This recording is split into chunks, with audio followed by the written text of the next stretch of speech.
Hello friends, welcome to my YouTube channel. आपका हमारे YouTube channel में स्वागत है। मैं आशा करता हूँ कि आप सभी स्वस्थ होंगे, मस्त होंगे और अच्छे से पढ़ रहे होंगे ना। तो फ्रेंड्स, अपन ने कल की क्लास में ब्रेन का टोटल रिवीजन किया था ना। तो सबसे पहले अपन ने न्यूरॉन को टू पार्ट्स में डिवाइड किया था। फर्स्ट था central nervous system, second peripheral nervous system. ठीक है, फर्स्ट था सेंट्रल नर्वस सिस्टम, है ना। फर्स्ट कौन सा था? Central nervous system. Central nervous system में अपन ने कहा था, इसको हिंदी में कहते हैं कई केंद्रीय तंत्रिका तंत्र। इसको हिंदी में क्या कहते हैं?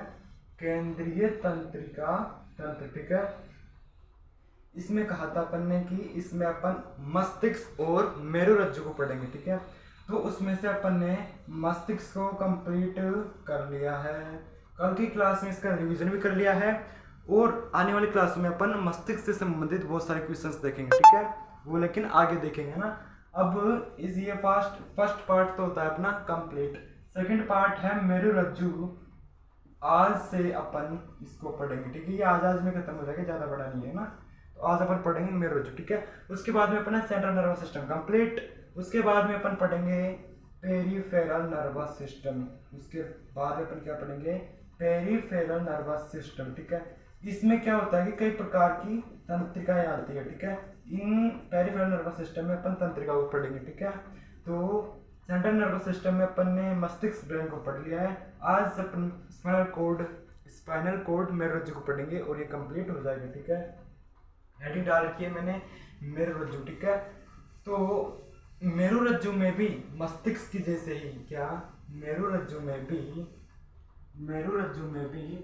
बाह्य आघातों से बचने के लिए मेरुरज्जु में भी बाह्य आघातों से बचने के लिए 3 प्रकार की झिल्लियां पाई जाती है। ठीक है, मस्तिष्क की जैसे ही मेरुरज्जु में भी बाह्य आघातों से बचने के लिए 3 प्रकार की झिल्लियां पाई जाती है। झिल्लियों के नाम भी वही है, ड्यूरामेटर, एरेक्नोइड और पायामेटर। ठीक है, तो फर्स्ट पॉइंट हो गया अपना कि फर्स्ट पॉइंट क्या हो गया कि मेरुरज्जु में भी बाह्य आघातों से बचने के लिए 3 प्रकार की झिल्लियां पाई जाती है। ठीक है, फर्स्ट ड्यूरामेटर, सेकंड एरेक्नोइड और तीसरा पायामेटर। ठीक है, तो फर्स्ट लिखिए मेरुरज्जु में भी बाह्य आघातों से बचने के लिए।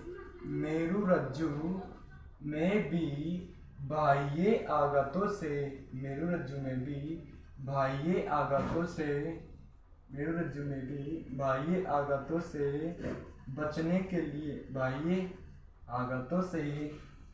बचने के लिए 3 प्रकार की झिल्लियां पाई जाती है। बचने के लिए 3 प्रकार की 3 टाइप्स की लेयर्स झिल्लियां पाई जाती है ना। मेरुरज्जु में भी बाह्य आघातों से बचने के लिए 3 प्रकार की झिल्लियां पाई जाती है। कितने प्रकार की? 3 प्रकार की झिल्लियां पाई जाती है। उनके नाम आपको याद होंगे। मस्तिष्क में भी आंतरिक आघातों से बचाने के लिए 3 प्रकार की झिल्लियां पाई जाती थी। ठीक है, फर्स्ट है ड्यूरामेटर। पहली झिल्ली का नाम क्या है? ड्यूरामेटर। दूसरा है एरेक्नोइड। दूसरी झिल्ली का नाम क्या है? एरेक्नोइड। ठीक है, और तीसरी झिल्ली का नाम है ड्यूरामेटर, एरेक्नोइड और pia mater. First dura mater, second arachnoid और थर्ड है पायामेटर। ठीक है, तीसरी झिल्ली का नाम क्या है? पायामेटर, है ना। तो मेरुरज्जु में भी बाह्य आघातों से बचने के लिए 3 प्रकार की झिल्लियां पाई जाती है, ड्यूरामेटर, एरेक्नोइड और पायामेटर। ठीक है, तथा इन झिल्लियों के बीच में भी सेरेब्रोस्पाइनल द्रव, प्रमस्तिष्क रज्जु द्रव पाया जाता है। ठीक है, जैसे कि अपन ने मस्तिष्क में पढ़ा था ना। तथा इन झिल्लियों के बीच में भी इन तीनों झिल्लियों के बीच में सेरेब्रोस्पाइनल द्रव। इन तीनों झिल्लियों के बीच में सेरेब्रोस्पाइनल द्रव या फिर इस द्रव का अपन ने दूसरा नाम क्या पढ़ा था? प्रमस्तिष्क रज्जु द्रव। दूसरा नाम क्या था? प्रमस्तिष्क रज्जु द्रव इसका दूसरा नाम था ना। प्रमस्तिष्क रज्जु द्रव इसका दूसरा नाम था, पाया जाता है। ठीक है, इन तीनों झिल्लियों के मध्य एक गाढ़ा द्रव सेरेब्रोस्पाइनल द्रव पाया जाता है। ठीक है, मेरुरज्जु में बाह्य आघातों से बचने के लिए 3 प्रकार की झिल्लियां पाई जाती है, ड्यूरामेटर, एरेक्नोइड और पायामेटर। ठीक है, उसके बाद में तथा इन झिल्लियों के मध्य एक द्रव पाया जाता है जिसे सेरेब्रोस्पाइनल द्रव या प्रमस्तिष्क रज्जु द्रव पाया जाता है। ठीक है, मस्तिष्क की जैसे ही है ना। उसके बाद में ये आपका मस्तिष्क हो गया ना, ये आपका कौन सा मस्तिष्क है, पश्च मस्तिष्क, ठीक है। पश्च मस्तिष्क में अपन ने माइलिन सेफेलोन पढ़ा था, मेडुला ऑब्लंगेटा ना, तो ये तो हो गया आपका मेडुला ऑब्लंगेटा, ये क्या हो गया अपना मेडुला ऑब्लंगेटा ना, और यहाँ से जाएगी आपकी मेरुरज्जु ना, ये तो हो गई आपकी मेरुरज्जु, ठीक है, ये क्या हो गया आपकी मेरुरज्जु, और ये हो गया आपका मेडुला ऑब्लंगेटा ना।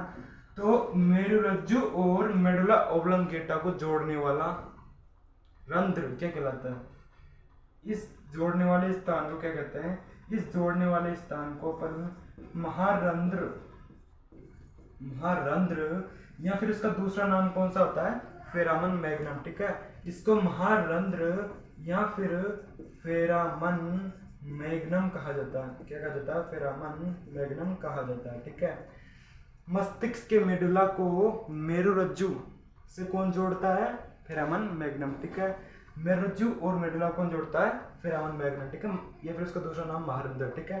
तो ये पॉइंट और लिखिए कि मस्तिष्क की मेडुला को मेरुरज्जु से महारंध्र, लिखिए कि मस्तिष्क के मेडुला को, मस्तिष्क के मेडुला, मस्तिष्क के मेडुला को, मस्तिष्क के मेडुला को मेरुरज्जु से, मेरुरज्जु से महारंध्र, मेरुरज्जु से महारंध्र या फिर इसका दूसरा नाम क्या था, फेरामन मैग्नम, फेरामन मैग्नम जोड़ता है, ठीक है, फेरामन मैग्नम जोड़ता है, फेरामन मैग्नम जोड़ता है, ठीक है। मस्तिष्क के मेडुला को मेरुरज्जु से कौन जोड़ता है, फेरामन मैग्नम यानी कि महारंध्र, ठीक है।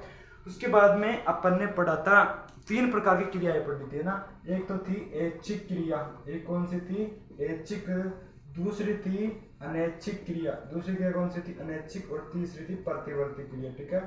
तो अपन ने पढ़ा था कि ऐच्छिक क्रिया का नियंत्रण कौन करता है, और अनैच्छिक क्रिया का नियंत्रण कौन करता है, और प्रतिवर्ती क्रिया का नियंत्रण कौन करता है, ठीक है। तो ऐच्छिक क्रिया का नियंत्रण तो अपन ने पढ़ा था अनुमस्तिष्क सेरेबेलम करता है, ठीक है। उसके बाद में अनैच्छिक क्रिया का नियंत्रण कौन करता है, मेडुला ऑब्लंगेटा ना, और मेरुरज्जु क्या करता है, प्रतिवर्ती क्रियाओं का नियंत्रण करता है, ठीक है। तो लास्ट पॉइंट लिखिए इसके बारे में कि मेरुरज्जु प्रतिवर्ती क्रियाओं का नियंत्रण करता है, ठीक है। मेरुरज्जु क्या करता है, प्रतिवर्ती क्रियाओं का नियंत्रण करता है, ठीक है। लास्ट पॉइंट है इसके बारे में, फिर अपना मेरुरज्जु खत्म है ना। तो ये प्रतिवर्ती क्रियाओं का नियंत्रण करता है, ये क्या करता है, प्रतिवर्ती क्रियाओं का, यह प्रतिवर्ती क्रियाओं का नियंत्रण करता है, ये क्या करता है, प्रतिवर्ती क्रियाओं का नियंत्रण करता है, ठीक है। अपन ने मेरुरज्जु के बारे में क्या पढ़ा कि मेरुरज्जु में भी बाह्य आघातों से बचने के लिए 3 प्रकार की झिल्लियां पाई जाती है, यूरामेटर, इलेक्ट्रोनोड और पायोमेटर, ठीक है। उसके बाद में इन झिल्लियों के मध्य भी सेरेब्रोस्पाइनल द्रव या प्रमस्तिष्क द्रव पाया जाता है, ठीक है। उसके बाद में मस्तिष्क के मेडुला को, मस्तिष्क के मेडुला और मेरुरज्जु को कौन जोड़ता है, महारंध्र, फेरामन मैग्नम, ठीक है।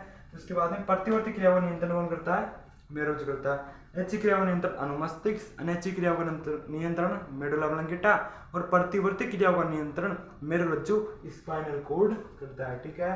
तो ये अपना स्पाइनल कॉर्ड खत्म हो गया ना। तो आज की क्लास में या आज तक अपन ने क्या पढ़ लिया, सेंट्रल नर्वस सिस्टम, केंद्रीय तंत्रिका तंत्र को कंप्लीट, केंद्रीय तंत्रिका तंत्र अपना होता है कंप्लीट, ठीक है। अपन ने न्यूरॉन पढ़ा था, उसमें 2 पार्ट्स किए थे, केंद्रीय तंत्रिका तंत्र होता है अपना कंप्लीट, है ना। अब अपन कल से शुरुआत करेंगे, पहले तो अपन कल ही जानेंगे कि ये आपने 3 प्रकार की क्रियाएं पढ़ी, ऐच्छिक, अनैच्छिक और प्रतिवर्ती क्रियाएं ना। कल अपन इनके बारे में पढ़ेंगे कल की क्लास में, और परसों से अपन पेरिफेरल नर्वस सिस्टम, परिधीय तंत्रिका तंत्र पढ़ेंगे, ठीक है। तो आज की क्लास में अपन केंद्रीय तंत्रिका तंत्र के 2 भाग, ब्रेन मस्तिष्क को अच्छे से कंप्लीट किया है, उसका रिवीजन भी किया है, ठीक है, उसके क्वेश्चन आंसर भी करेंगे ना। फिर आज अपन ने मेरुरज्जु पढ़ लिया, ठीक है। तो मेरुरज्जु पढ़ लिया, और कल की क्लास में अपन ऐच्छिक क्रियाओं के बारे में पढ़ेंगे, ऐच्छिक, अनैच्छिक और प्रतिवर्ती। उसके बाद में अपन परसों क्लास में पेरिफेरल नर्वस सिस्टम शुरू करेंगे, ठीक है। तो अगर आपको ये वीडियो अच्छी लगी हो तो लाइक कीजिए, शेयर कीजिए और सब्सक्राइब कीजिए। और आज के लिए इतना ही, मिलते हैं अगली वीडियो में, तब तक के लिए bye bye, take care and love you.